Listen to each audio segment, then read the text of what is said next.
On va essayer de résoudre ensemble cette équation-là.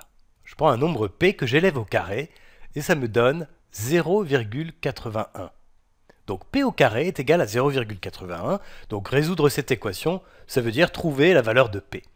Alors évidemment, maintenant que tu connais les racines carrées, tu peux toujours répondre que p va être égal à plus ou moins racine carrée de 0,81. Donc on a deux solutions. La première, c'est p égale racine carrée de 0,81. Et puis la deuxième, c'est p égale moins racine carrée de 0,81. Voilà. Alors ça, c'est déjà pas mal, effectivement, mais on aimerait bien aller un petit peu plus loin, c'est-à-dire déterminer en fait la racine carrée de 0,81. Alors là, peut-être que tu reconnais déjà quelque chose d'un peu facile, c'est qu'en fait, tu connais la racine carrée de 81. Tu sais que 9 fois 9, 9 fois 9, eh bien ça fait 81. Autrement dit, 9 au carré est égal à 81.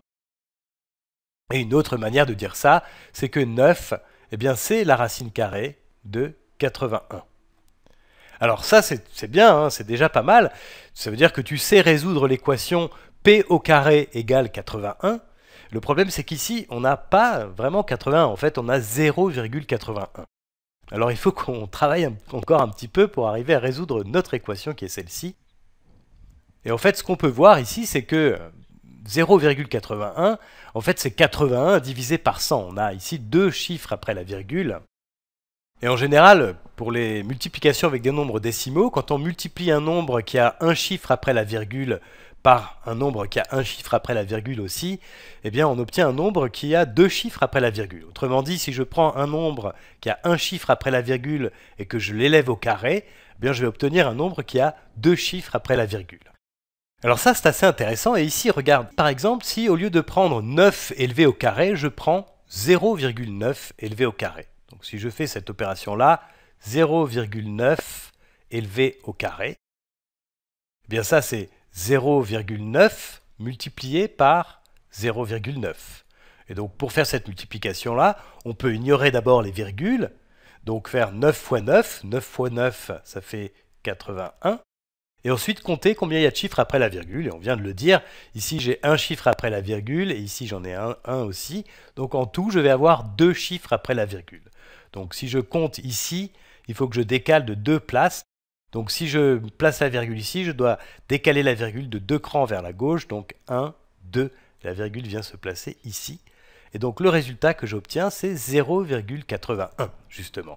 Donc 0,9 élevé au carré, eh bien ça fait 0,81. Donc finalement, notre équation ici, on peut l'écrire comme ça. On peut dire que P va être égal à racine carrée de 0,9. Alors je vais l'écrire comme ça. 0,9 élevé au carré. Il faut que je fasse le symbole racine carrée un peu plus long. Ou bien P égale à moins racine carrée de 0,9 élevé au carré. Et donc finalement, on obtient que P est égal à 0,9, racine carrée de 0,9 élevé au carré, ou bien P égale moins 0,9, moins racine carrée de 0,9 élevé au carré. Voilà, donc on a réussi à résoudre notre équation assez rapidement, simplement en partant de cette relation-là, donc de la racine carrée de 81 au lieu de partir de la racine carrée de 0,81.